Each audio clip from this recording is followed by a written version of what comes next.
Greetings, and welcome to the West Virginia Secretary of State's newest edition of Pollworker training. Today, we will be giving step-by-step instructions on the proper procedures for running the polling place on Election Day, and we are so glad you are here. This Pollworker training video is a helpful learning tool that was made with the help of our terrific county clerks. For issues that are not discussed in this video, please consult with your county clerk for additional guidance. Now let's get started. Section 1. Before the polls open. This section will cover the proper procedure for preparing and opening the polling place on Election Day. Poll worker arrival and oath. All poll workers should report to the polling place by 5:30 a.m. If any official has not arrived by 5:45 a.m., the workers present should contact the county clerk's office, which will work to fill the vacancy. Poll workers must read and sign the poll worker oath before beginning their duties for the day. At exactly 6:30 a.m., a poll worker must step outside of the precinct and announce in a clear and audible manner that the polls are officially open. Poll workers should work diligently to ensure that all setup is complete prior to 6:30 a.m. Signage. This section will cover what information should be posted outside of the polling place and at the designated entrance. The door of the entrance to the polling place must have the following signage posted: the polling place sign containing the precinct number, a sample ballot, instructions to voters, a list of the official write-in candidates if there are any, a list of acceptable forms of voter identification, a sign informing the voter of their rights, a sign with information on provisional ballots, a sign containing the hours that the precinct will be open to voters, and historically, West Virginia polling place entrances include United States flags on the entrance of the polling place. The parking area must have at least one van accessible space. The accessible space must be located at the shortest accessible route to the voting area. Signs shall be 60 inches minimum above the finished floor or ground surface measured to the bottom of the sign.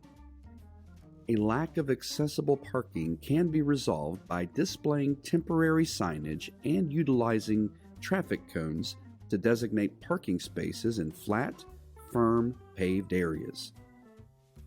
For unstable surfaces, such as gravel or drain grates obstructing the path of travel, temporary mats can be placed, ensuring a stable, firm, and non-slip surface. To establish the no electioneering zone outside the polling place, poll workers must measure a 100-foot distance from the entrance in both directions using the measuring cord provided. At each of the 100-foot marks, a no electioneering sign must be posted. This requirement applies to all entrances to the polling place.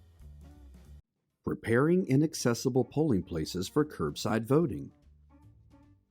Under the ADA, the County Commission must select polling sites that are or can be made accessible so that voters with disabilities can participate in elections on the same terms and with the same level of privacy as other voters. In the rare circumstance that a polling place is inaccessible, voters with physical impairments that prevent them from entering the polling place may request to vote an absentee ballot from an automobile if no voters are voting or waiting to vote inside the polling place. Post signage provided by the county clerk informing voters of the possibility of voting curbside, the location of the curbside voting, and how voters can notify poll workers that they are waiting curbside.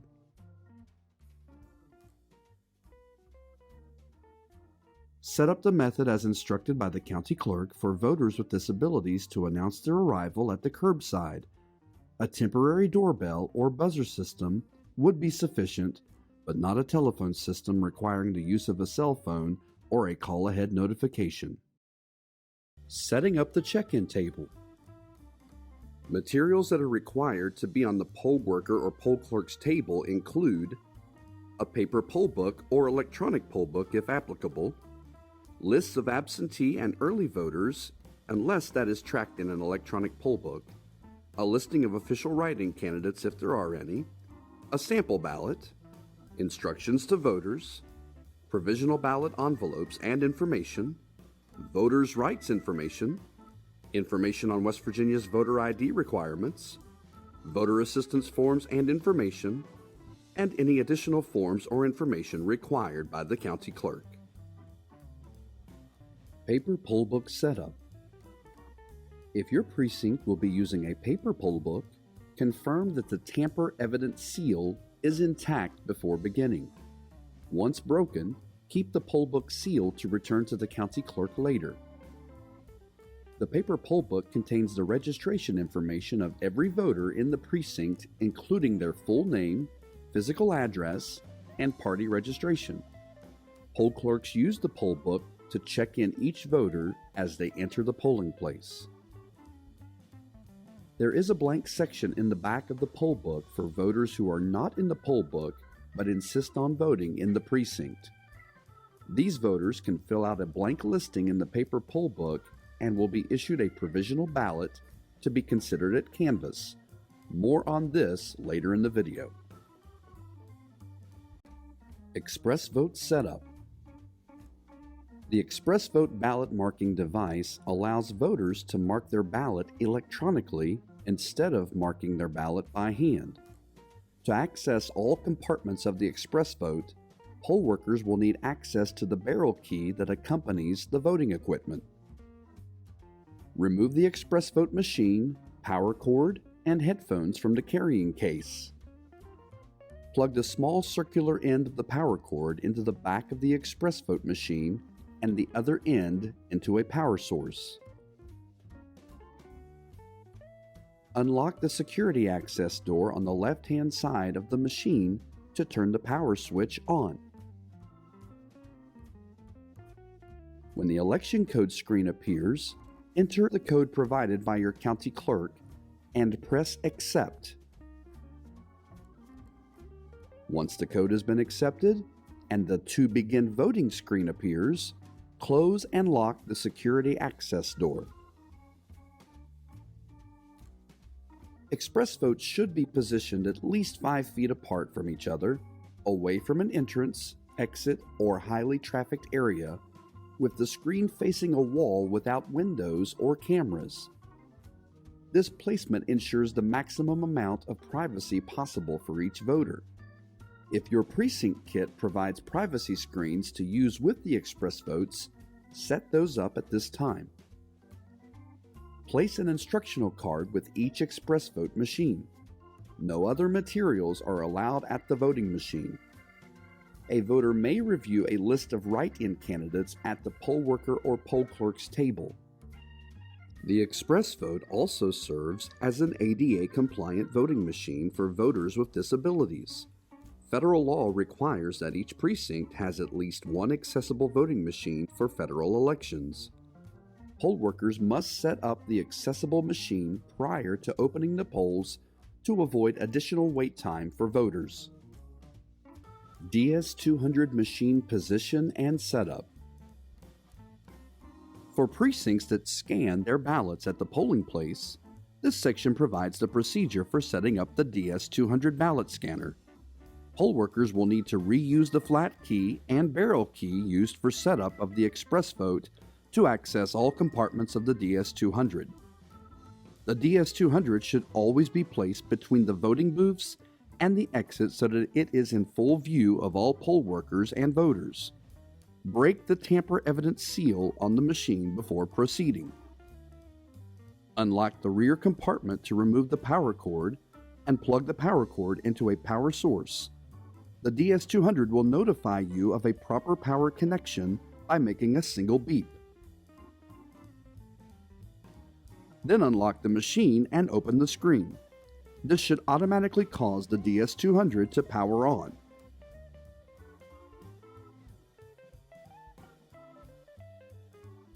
The DS200 will automatically print a configuration report. Do not tear the report from the machine at this time. If your DS200 does not automatically power on, Press the power button located in the locked compartment below the left-hand side of the screen. If you must force the DS200 to power on by pressing the power button, make sure the DS200 is not running on battery power by looking for the Power Connect status icon on the screen. Confirm that the public count displayed on the screen shows 0 votes recorded. If the report shows that votes have been recorded prior to polls opening, notify your county clerk before proceeding. Then proceed by unlocking the front hatch of the DS200 to verify that the blue ballot receptacle is empty and the 2 flaps are open. If not, ballots will not feed properly into the ballot receptacle. Be sure to close and lock the front hatch again before continuing. After confirming that the public count shows 0 votes and the blue ballot receptacle is empty, press Open Polls. A second report, known as the Zero Totals report, will print at this time. Wait until the report has finished printing completely before tearing the paper from the machine. If done properly, the configuration report and Zero Totals report should both be printed on the same strand of paper.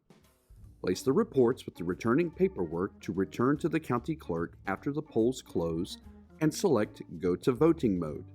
The DS200 is now ready to scan ballots.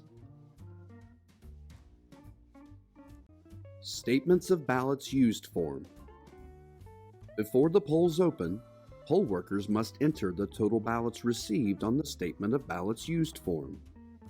The number will be on the receipt for each wrapped package of ballots. Ballots received will be compared to ballots used and unused at the close of polls. Section 2. Checking in voters. This section will cover how to check in a voter once they enter the polling place. Voter identification. When someone enters the polling place, direct them to the poll clerk's table. First, you should ask the voter for their name, address, and an acceptable form of voter identification. Under West Virginia law, the voter must show a photo ID to vote. Narrow exemptions do exist for voters who swear and affirm that they belong to recognized religious communities that prohibit them from being photographed. Only these voters are permitted by law to provide a state-issued ID without a photo for voter ID purposes. Acceptable forms of photo ID include a West Virginia driver's license or ID card, a West Virginia photo voter identification card, a driver's license from another state, a U.S. passport, a U.S. military ID card, a U.S. or West Virginia government employee ID, a student ID, or a concealed carry permit. Voters of the age 65 or older may use one of the accepted forms of voter ID that is currently expired as long as it was valid on their 65th birthday. In order to register, new voters are required to show a specific form of identification known as a first-time voter ID. New voters who were unable to present one of the required forms of first-time voter ID when registering must provide both a first-time voter ID and an accepted form of photo ID at the polling place before being issued a ballot. Those who did not present a first-time voter ID when registering are flagged in the poll book so that poll clerks know to ask for an acceptable form of first-time voter ID. Acceptable forms of first-time voter ID include a current and valid photo ID or a current utility bill, bank statement, government check, paycheck, or other government document that shows the name and current residence of the voter. If a voter that is flagged is unable to provide you with a valid form of first-time voter ID, a provisional ballot must be issued to the voter. There are 3 exceptions to the voter ID requirement. They are a signed, sworn affidavit by an adult who has known the voter for 6 months or more, and the person signing the affidavit must show a photo ID with name and address, a poll worker who has known the voter for at least 6 months, or residents of a state care facility that vote at their facility. Once the voter has satisfied the ID requirement, the poll worker may proceed with checking them in using the poll book. Paper poll books. For precincts that use paper poll books, the poll worker should locate the voter in the poll book, check the voter's ID against the information included, and mark it accordingly. If the voter has moved addresses without updating their registration, their address may be incorrect in the poll book. If the voter is in the poll book, but their name or address is incorrect, contact the clerk's office to check if they are in the proper precinct. If they are still in the proper precinct, update the address either in the poll book or by the instruction of the county clerk. If the address is incorrect, direct them to vote a provisional ballot at their proper precinct.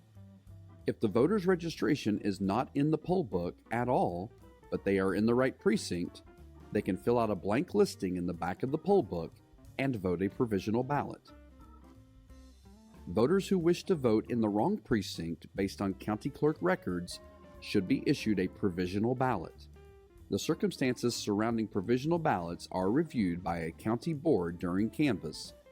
The board will decide whether a ballot is counted based on the voter's eligibility under the law to vote in that precinct.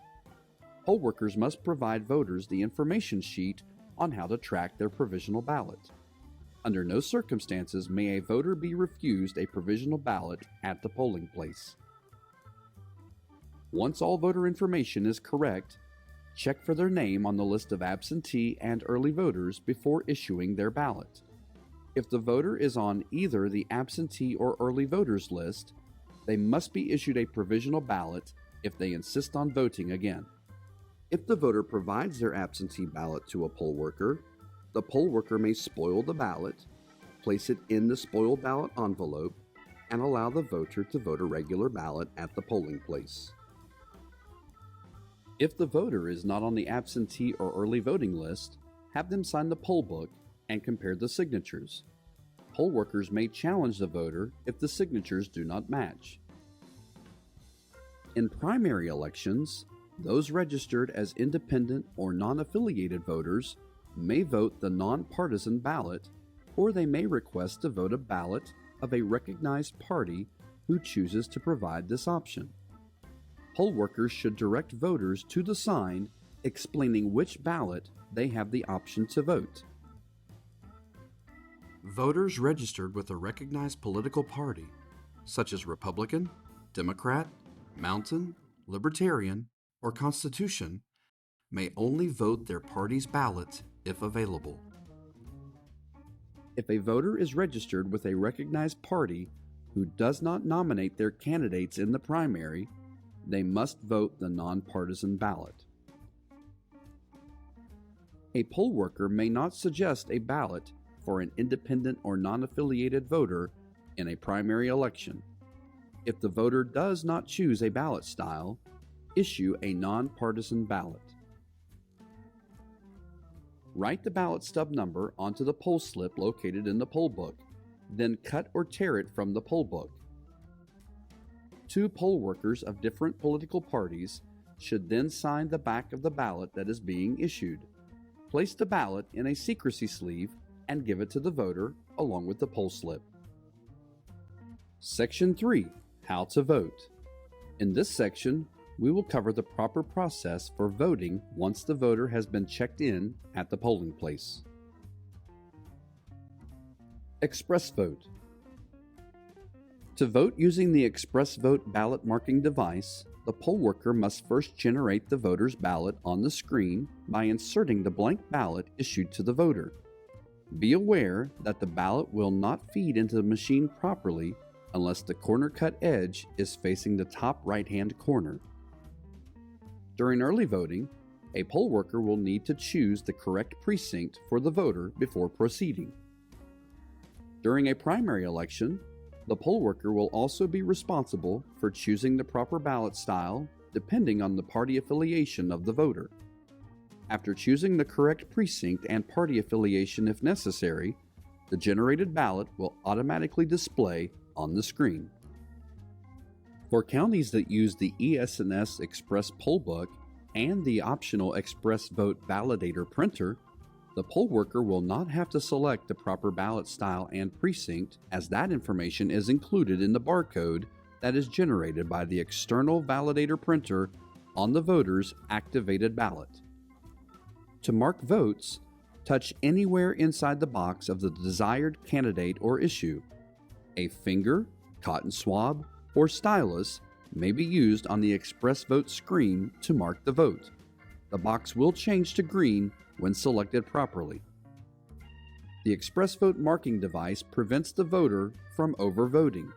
For example, if a specific contest asks the voter to vote for 2 options and they try to select 3, the ExpressVote will prevent a 3rd option from being selected. A selection can be removed by pressing it a 2nd time. If the voter presses the exit button at any time during voting, the ballot will be ejected blank and the voter's progress will be lost. Once a voter is finished making selections, they have a chance to review their choices on the screen before finalizing their ballot. A voter may make changes to their selections from the review screen by touching the desired contest. Once the voter is satisfied with their votes, they press the Print Ballot button that appears on the review summary screen. A final print screen will appear and prompt the voter to hit Print Ballot a 2nd time. The ExpressVote will then mark the voter's ballot with their selections and eject it from the same feeding mechanism where the poll worker inserted the blank card. Be sure not to pull the ballot from the machine until printing is complete. If a voter requests to change their choices after printing, a poll worker must spoil the printed ballot and issue them another blank card before voting again. To submit the finished ballot, the voter will place it within the secrecy sleeve as instructed and walk the ballot and sleeve over to the ballot box or ballot scanner. At this time, a poll worker will remove the ballot stub and attach it to the voter's poll slip. The ballot stub and poll slip are traditionally strung together with a needle and thread, but using a stapler works as well. Note that the ballot stub and poll slip must match, or the poll workers must spoil the ballot. After the ballot stub is removed, the voter will submit the ballot as instructed by the poll worker.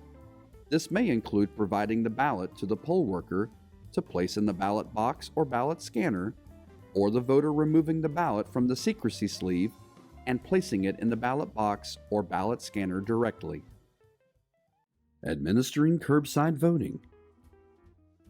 Upon receiving an alert from a curbside voter, if there are voters present inside the polling place, a poll worker may walk to the entrance of the polling place and momentarily stop voters from entering. If your precinct has an extra team of poll workers, curbside voting will not need to pause if 5 poll workers remain in your precinct. Once the voters who were already present in the polling place are finished casting their ballots, 2 election commissioners or poll clerks of opposite parties in the precinct provide the voter an absentee ballot application, an absentee ballot designated for curbside voting by the county clerk, the absentee voter's ballot envelope number 2, a secrecy envelope, and all materials available to voters in the polling place, for example, a sample ballot and write-in list. If the voter requires assistance, the 2 election commissioners or poll clerks or person designated by the voter shall sign number 7 on page 2 of the voter's absentee ballot application, titled Oath of Voter's Assistant. Next, the voter returns the completed absentee ballot application, completed absentee voter's ballot envelope number 2, and their ballot secured in the sealed secrecy envelope to the poll workers. Then, after the poll workers return to the polling place with the voter's absentee ballot application and materials, voting within the polling place may resume. At the end of the night, the precinct poll workers return curbside voter absentee ballot materials and applications to the county clerk with all other election materials. ADA compliance and accessibility. All counties, even those that use hand-marked paper ballots, are required by law to provide an ADA-compliant voting machine at every polling location for federal elections. The ExpressVote marking device meets the necessary requirements thanks to the many accessibility features it provides. The main accessibility features of the ExpressVote include an audio tactile keypad with braille labeling, headphones and port for audio ballot use, and height adjustment settings for both standing and seated voters. Poll workers may assist voters with setting up these accessibility features. The ExpressVote is also compatible with sip and puff switches. However, each voter is required to provide their own sip and puff device. Voters who qualify for assistance from another person in voting their ballot include, but are not limited to, voters with physical disabilities, voters with visual impairments, and voters who are unable to read. Persons who may assist the voter can be either a person of the voter's choice or two poll workers of opposite political parties. Persons who are prohibited from assisting a voter include an agent or office of a labor union, a present or former employer, or an agent of the employer. The person assisting the voter must complete the assisted voters form found in the precinct kit. All information on the form must be completed. If the same person assists multiple voters throughout the day, alert your county clerk or the Secretary of State's office. If the voter insists on receiving assistance after the poll workers have determined that they should not need it, the poll workers can require that a provisional ballot be cast to be considered later at canvass. Before making a final determination on whether a voter requires assistance or not, be mindful that a voter may not wish to reveal a learning disability. Provisional ballots. Provisional ballots are different from regular ballots and not counted on election night. Provisional ballots are considered by the County Board of Canvassers once the official canvassing process starts 5 days after the election. All election results are considered unofficial until canvassing is complete. In instances when a poll worker has good reason to doubt the eligibility of a voter, a provisional ballot should be used. A voter always has the right to vote a provisional ballot at the polling place if they so choose.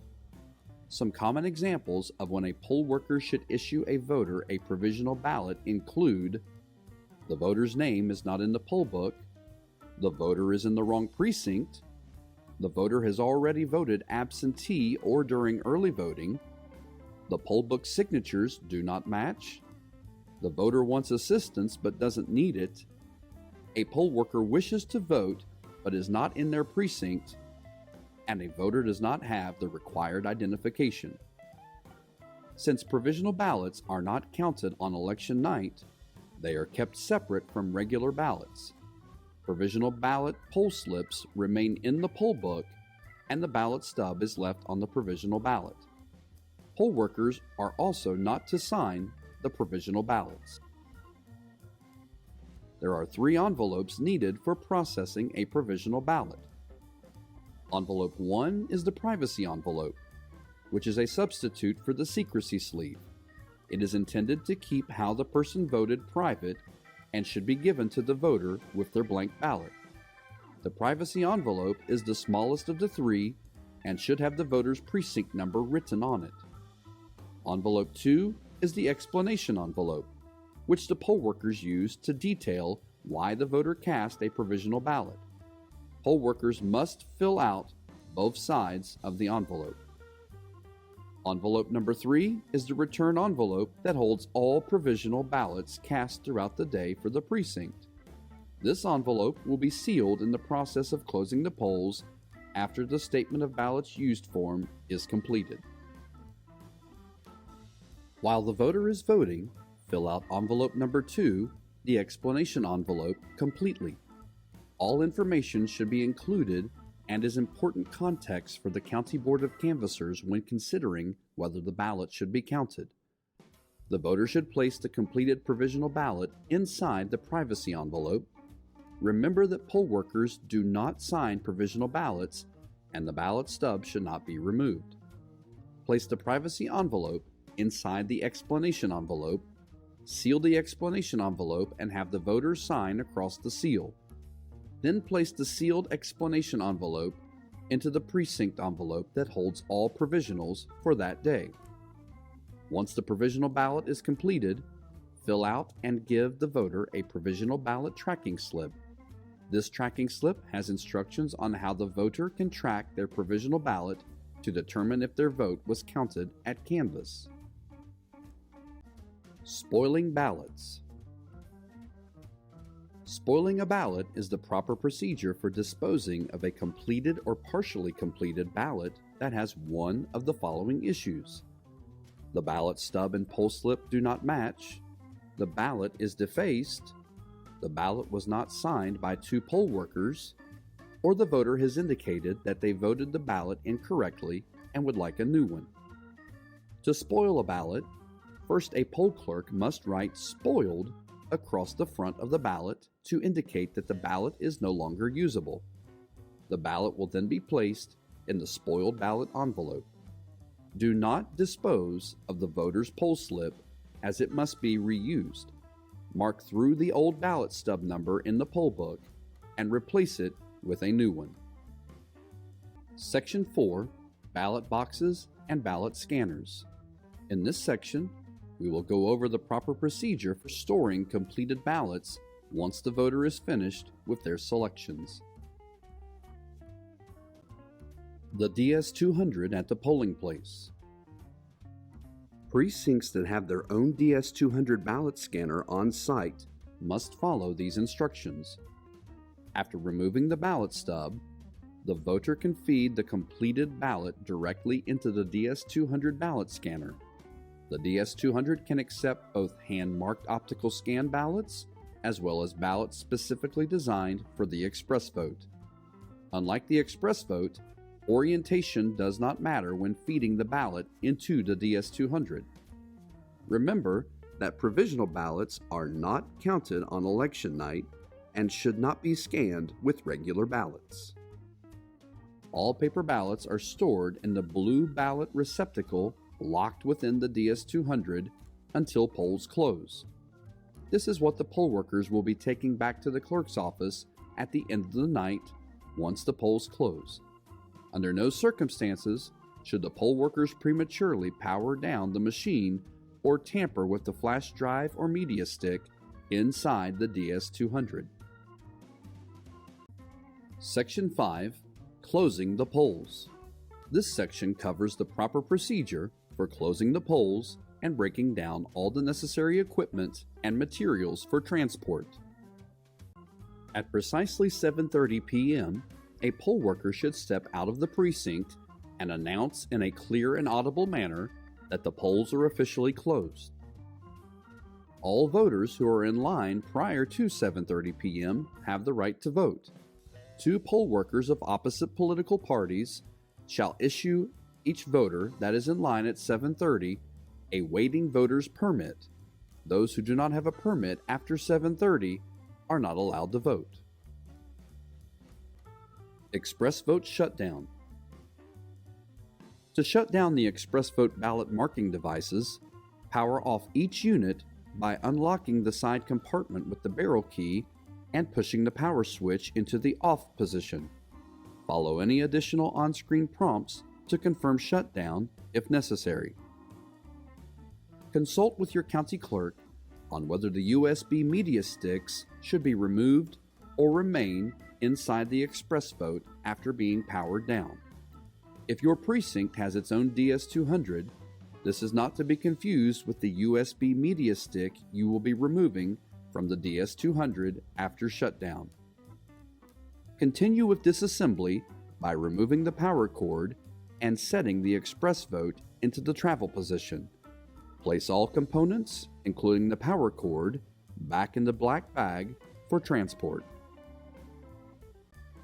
DS200 shutdown. To properly shut down a DS200 system, start by unlocking the access door and pressing the physical Close Poll button. When you do, a confirmation screen will appear with the option to close polls. Select the on-screen option. After the poll is closed successfully on the machine, the DS200 will automatically print the final report, which will be returned to the county clerk. Press the on-screen prompt, Finished Turn Off, to power down the machine completely. Ensure that the power is off by waiting until the power button is no longer lit up and the screen is black. Only after the machine is completely turned off, remove the flash drive from its slot. Removing the drive early can cause damage to the machine. There will be a small bag that is designated for the USB thumb drive that you just removed from the DS200, as well as the configuration report that was printed from the machine when you powered it on in the morning. Finally, unlock the front hatch, fold the flaps down on the blue ballot receptacle, and remove it from the DS200. Thread a tamper-evident seal through the seal slot and lock the hatch with the flat key to ensure safe passage back to the county clerk's office. Note that your county clerk may or may not require you to place the final report that was printed when shutting down the DS200 inside the blue ballot receptacle along with the ballots. Packing and transporting election supplies. Remove all signage from inside of voting booths, on the entrances to the polling place, and around the perimeter, such as electioneering notifications and handicap parking signs. Place all signage and literature back in their corresponding bag. Before sealing all of the election materials, the poll workers must complete all Statement of Ballots Used forms. These forms take account of how many ballots were used throughout the day by counting ballot stubs and combining that total with the number of spoiled ballots. This form is mandatory for all elections and will be used as a reference at Canvass. Once the Statement of Ballots Used form is complete, seal all ballot stubs in the ballot stub envelope. All provisional ballots and spoiled ballots will each be sealed in their respective provisional ballot envelope and spoiled ballot envelope accordingly. Precincts utilizing a traditional ballot box will thread a tamper-evident seal through the lock insert of the ballot box to ensure safe transport back to the clerk's office for tabulation. Once all materials are packed, refer to the county clerk for directions on what to do with all of the sealed materials and any voting equipment that must be taken from the polling place.